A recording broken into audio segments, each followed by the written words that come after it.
রহমতুল্লাহি ওয়া বারাকাতুহু। শুধু দর্শক, আপনারা আমার নাজমুল ইসলাম চ্যানেল থেকে সবাইকে শুভেচ্ছা রইল। আজ আমি যে বিষয়ে বলবো সেটা হচ্ছে ইউক্রেন বিষয়ে। সম্প্রতি সম্প্রতি না, ধরেন প্রায় 3 বছর হলো রাশিয়া এবং ইউক্রেন যুদ্ধ লাগিছে। রাশিয়া এবং ইউক্রেন যুদ্ধ লাগার পিছনে অনেকগুলো কারণ আছে। যখন সোভিয়েত ইউনিয়ন ভাগ হয়, এই সোভিয়েত ইউনিয়ন ভেঙে 15টা দেশ হয়। তারপরেও 15টা দেশ আলাদা হয়ে যাওয়ার পরেও রাশিয়া কিন্তু এখনও পৃথিবীর সবথেকে বড় দেশ। প্রায় 1,70,00,000 বর্গ কিলোমিটার সম্ভবত তাদের আয়তন। এই রাশিয়া যখন সোভিয়েত ইউনিয়নের উত্তরসূরি হিসেবে আবির্ভূত হয় এবং অনেক দেশ স্বাধীন হয়ে যায়, তদরূপে এই রাশিয়ার পাশে একটা দেশ আছে ইউক্রেন। এই ইউক্রেনের উত্তরাধিকার সূত্রে তখন অনেকগুলো পারমাণবিক অস্ত্র বোমা পেয়েছিল এবং পারমাণবিক কেন্দ্রগুলো পাইছিল। এবং তখন ইউরোপীয় ইউনিয়ন, আমেরিকা এবং রাশিয়ার মধ্যস্থতায় একটা চুক্তি হয়েছিল। রাশিয়া ইউক্রেন কখনো পারমাণবিক বোমা তৈরি করতে পারবে না এবং তারা একটা নির্দিষ্ট মাত্রায় ইউরেনিয়াম শোধন করতে পারবে। এবং তাদের একটা ছিল, মৌখিক চুক্তি ছিল যে তাদের নিরাপত্তার দায়িত্ব ইউরোপীয় ইউনিয়ন এবং আমেরিকা নেবে। আর একটা মৌখিক একটা চুক্তি ছিল, সেটা হচ্ছে তারা কখনো ন্যাটোতে যোগদান করতে পারবে না। কিন্তু ন্যাটোতে যোগদান করতে পারবে না এই কথাটা পরবর্তীতে ইউরোপীয় ইউনিয়ন এবং আমেরিকা এটা কথা রাখেনি। তারা ওই যে একটা কথা, যে তাদের নিরাপত্তার দায়িত্ব আমরা নিতে চাইছি, কিন্তু ন্যাটোতে যোগদান বিষয়ে তারা এটা এখন স্বীকার করে না এবং স্বয়ং ইউক্রেনও বলে যে আমার নিরাপত্তার অধিকার আছে। ইউক্রেন আজ থেকে 3 বছর আগে ন্যাটোতে যোগদান করার জন্য অনেক তোড়জোড় করে, আর তখনই রাশিয়া আমেরিকা ইউক্রেনে হামলা করে। এর আগে অবশ্য এই রাশিয়া ইউক্রেনের একটা অংশ, সেটা আছে ক্রিমিয়া দখল করে নেয় এবং তাদের নিজেদের ভূমি হিসেবে তারা ঘোষণা করে। কিন্তু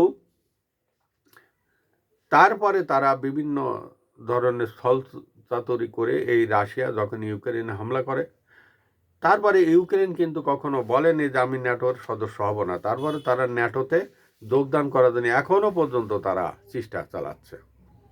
একটা সুন্দর দেশকে তারা ধ্বংস করে দিছে এবং এই ইউক্রেনকে বলা হতো রুটির ঝুড়ি বলা হতো এই ইউক্রেনকে। প্রচুর গম উৎপাদন হয়, সূর্যমুখীর তেল হয়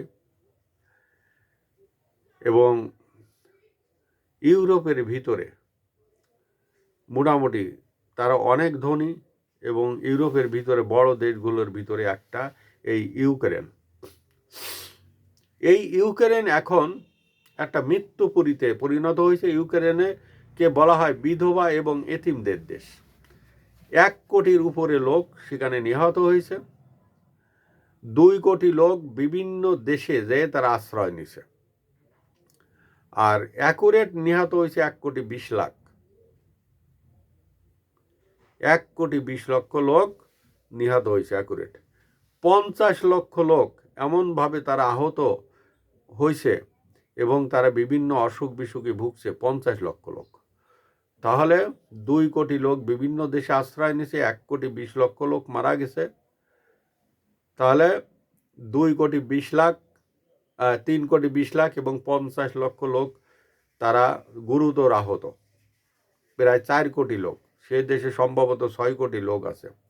শুধু দর্শক, এই আছে ইউক্রেনের অবস্থা। একটা যুদ্ধ একটা দেশকে কোথায় নিয়ে যায়। অসংখ্য শিশু বাপ মাহারা। বিদেশি একটা সংস্থার জরিপ মতে 59,000 শিশু বাবা মা ছাড়া এবং প্রচুর শিশু ইউক্রেন থেকে রাশিয়ায় নিয়ে গেছে। যে ইউক্রেনকে বলা হতো রুটির ঝুড়ি, সেই ইউক্রেনে এখন খাদ্য সংকট। কৃষকরা চাষবাস করতে পারে না এবং চাষবাস করলেও ভালো হয় না। এত পরিমাণে গোলাবারুদ রাশিয়া সেখানে মারিছে, যার কারণে ঠিক মতন ফসল এখন হচ্ছে না। আর এত সংখ্যক লোক নিহত হয়েছে, সেখানে কবর খোঁড়ার কোনো লোক পাওয়া যাচ্ছে না এবং একটা কবরের ভিতরে অনেকগুলো লাশ তারা দিচ্ছে, অর্থাৎ গণকবর হিসেবে। সে চারিদিকে অস্ত্রের ঝনঝনানি। আর যা হোক, কিছু সংখ্যক মানুষ ইউক্রেনে আছে, তারা নির্ঘুম রাত কাটাচ্ছে, গোসল করতে পারে না, মাসে 1 থেকে 2 দিন গোসল করে, আর প্রতিদিন তারা খাবার পায় না।